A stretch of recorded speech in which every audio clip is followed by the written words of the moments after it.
on the long-awaited day of my son's wedding, Fake parents should leave. he said, and then proceeded to pour beer on me. I couldn't immediately comprehend what was happening. However, my son continued to hurl hurtful words, and gradually, my heart closed off. Well, whatever. I shook off my husband's attempt to hold me back and left the venue.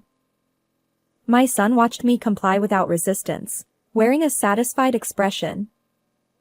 Little did he know that a tremendous tragedy was about to befall him. My stepson Henry, whom I raised as my own, has no biological connection to me. My husband Dan had lost his previous wife to illness, leaving him to raise 5-year-old Henry alone. We met 20 years ago when I was 35, and we married. While supporting my husband's business, I lovingly raised Henry as if he were my own child. Over time, he grew fond of me, and I fulfilled my parental duties until he reached adulthood. After graduating from college, Henry started working at his father's company. It was about 2 years into his professional life when he brought a woman home, saying, I want to marry her. Her name was Lily, and she was lovely and charming. Both my husband and I were fully supportive of their marriage. We chatted happily, and the atmosphere was pleasant as we exchanged greetings. However, that evening, Henry sat before us with a serious expression. Actually, I need some assistance for our wedding. Financial help? Well, we were planning to give a gift, but is it not enough? We want to have a grand wedding with many friends, and we're considering an overseas honeymoon. But we don't have any savings. What? You have no savings? I've been telling you to save diligently all along. Indeed, my son often went out drinking, and I had noticed his expensive hobbies like watches and cars. Although I refrained from commenting on what he did with his own earnings, this time, I couldn't help but be astonished by his lack of planning. If you don't have money, shouldn't you consider a small family-only wedding or a domestic trip?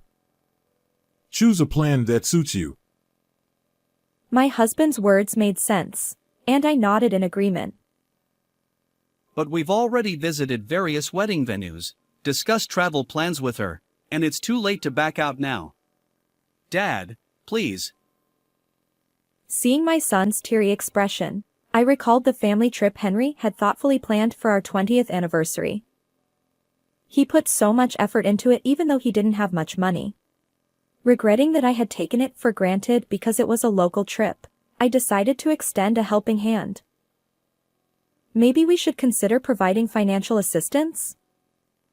After all, marriage is a once-in-a-lifetime event. Mom. Well, if you say so. Henry, now that you're starting a family, make sure to save properly. Of course. Thanks, Dad. After my persuasion, my husband agreed to assist our son. Although I thought I might be indulging him a bit, I wanted to send off our dear son into married life with a positive feeling. Finally, on the long-awaited wedding day, my husband and I were busy greeting guests who were relaxing with welcome drinks before the ceremony. We returned to the family waiting room during a brief lull, but due to the tension, I was already exhausted even before the wedding began. It turns out the groom's parents have quite a lot to do. Indeed. We can finally take a breather. As my husband and I caught our breath, our son, dressed in a tuxedo, appeared with a beer bottle in hand. His hair was neatly styled, but he seemed to have already consumed quite a bit of alcohol. His face was flushed, and his collar was loosened, exuding a cheerful vibe. What? Henry, are you already drinking? I had the staff bring it earlier. It's a special day, so we can't celebrate without a drink, right? Hey, even though you're the main character, is it okay for you to be like this now? Soothingly, my son replied.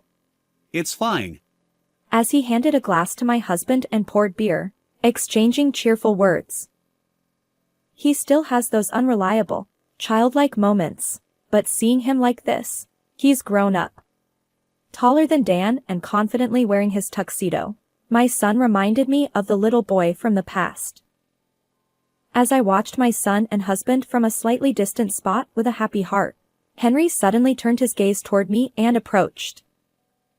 About to express my heartfelt congratulations once again, I began, "Congratulations, truly." But at that moment, something unbelievable happened.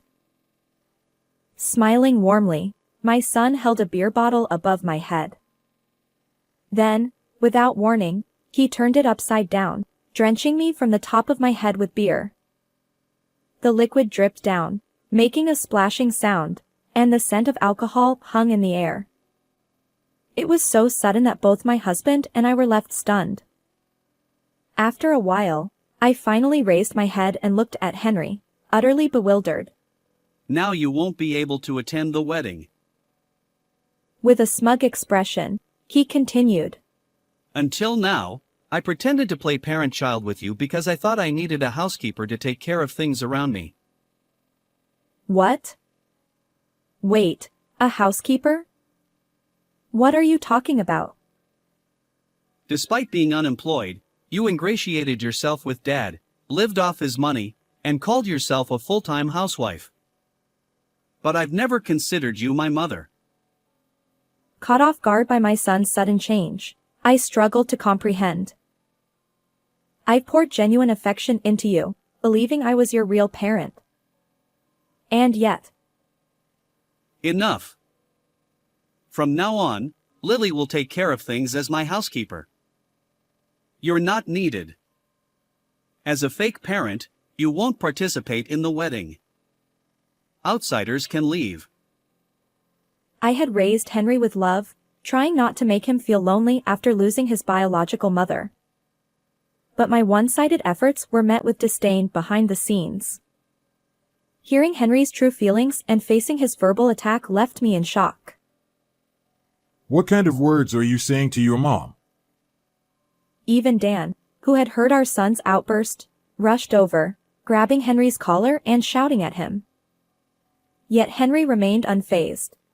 My son declared arrogantly, Dad, you're also at fault. You got fooled by a low-level woman and married her. But I won't be as lenient as you. Once I'm married, I'll be strict with my wife.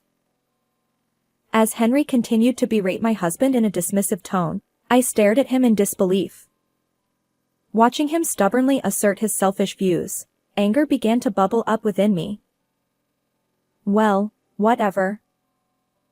Memories and my affection for Henry suddenly seemed inconsequential. I stepped in to stop Dan, who was confronting our son.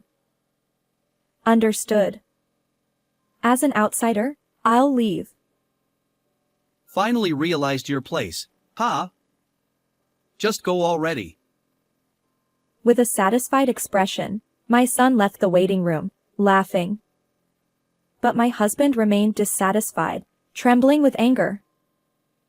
Is it okay to just comply? Maybe I should give him a good punch. I won't be satisfied otherwise. Well, there's one thing we need to do before I leave. I confided in my husband about my plan and informed the venue staff before departing. An hour later, when I arrived home, I removed my stained dress and took a shower. My husband called out, Hey, take a look at this. I noticed that both my phone and Dan's phone had an incredible number of missed calls, all from Henry. Just as I was contemplating this, the phone started ringing again, and I reluctantly answered. Hello, what do you want? Finally picked up. Just come back quickly. His tone was different from his attitude in the waiting room. He seemed quite anxious. But earlier, you told me to leave.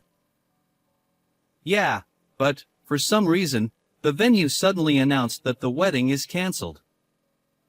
Lily and her parents are furious. Oh, why? Well, you see. I proceeded to explain the situation to Henry. Afterward, Dan and I returned to the venue together. When we arrived, the celebratory atmosphere from earlier had completely vanished. Guests, informed of the sudden cancellation, were dispersing with discontented expressions. Against the flow of guests, we entered the venue, where Henry was surrounded by Lily and her parents, receiving their reproachful words. Upon seeing my husband and me arrive, Henry pushed through the crowd and hurriedly approached my husband. In a hushed voice, he confronted my husband, trying to keep it from Lily and her parents.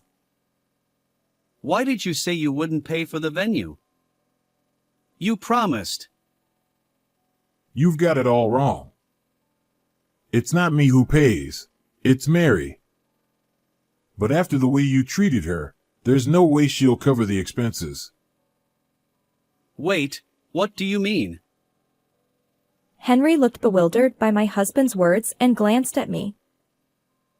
The truth was, the company Dan now runs was originally founded by me.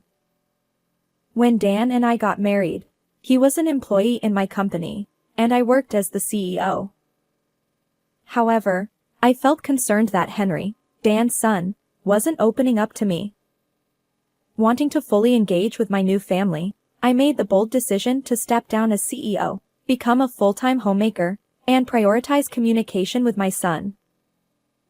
Initially, I felt left behind by society and wrestled with doubts. But as Henry gradually showed more affection and dependence, I believed my choice was right. At the time, he was still quite young and didn't remember when his father took over as CEO. Hence, he mistakenly thought that his unemployed stepmother had married into the company.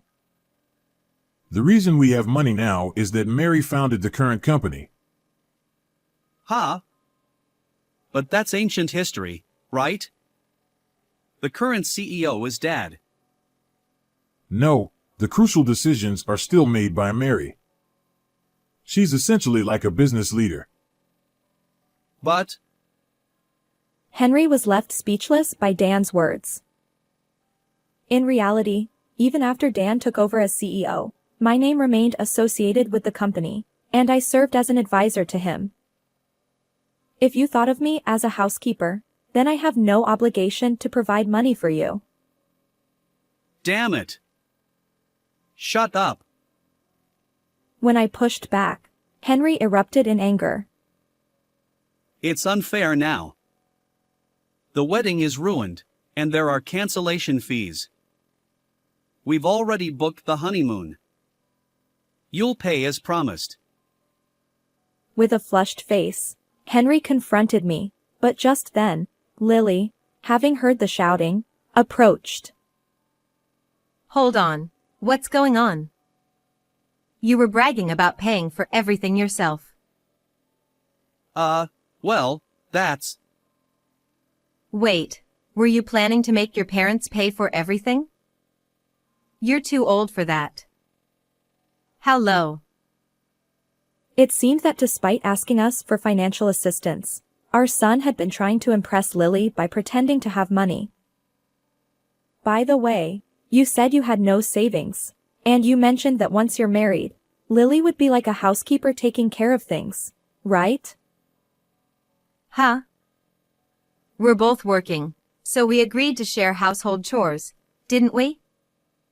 What's going on?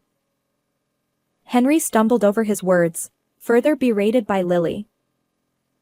We allowed this marriage because we heard you were the future CEO. But it seems your relationship with your parents isn't great. Are you really okay? Lily's parents, who had observed the exchange, joined in, confronting our son. Well, yes, I'm perfectly fine. I never intended for our son to be the successor. Besides, I've never even discussed that with Henry. Wait, am I not going to be the next CEO? No way. The company was originally Mary's, and nowadays, not all businesses are family-run. We'll entrust it to someone more capable than you, who struggles with work. But, Henry had mistakenly assumed he would inherit the company and had been spreading this false narrative. Now, his web of lies was unraveling. Furious, Lily declared. I need to reconsider this marriage. With her parents, she left abruptly. Despite Henry's tearful pleas, Lily never looked back. I'm cutting ties with you as my son. I can't forgive how you treated Mary. And of course, you're fired from the company. Upon hearing Dan's words, Henry turned pale, trembling and sweating. He clung to me, sobbing. it's all my fault. I apologize. Mom, you won't abandon me, right? We're still family, aren't we? Family, you're saying that? It's too late for apologies. I'm just a housekeeper without any blood ties. Henry, tearful before me, no longer resembled the beloved son I once knew. I pushed him away, saying, I have no obligation to you. Alongside my husband, we left the scene. Later, Lily apparently called off the engagement with our son. All that remained for him were the cancellation fees of $12,000 for the venue and honeymoon. With no savings, Henry borrowed money to repay it and now works day labor jobs to make ends meet. Unfortunately, rumors about our son spread among the wedding guests, and he lost not only family and his fiancée but also friends. He now lives in loneliness. As for me, I had planned to return to work once our son left the nest. Now, I'm back at the company, working diligently alongside Dan. I find fulfillment in my busy yet enjoyable days as the CEO, while Dan serves as vice president. How did you find this story? Don't forget to subscribe to the channel. Until next time in the next video.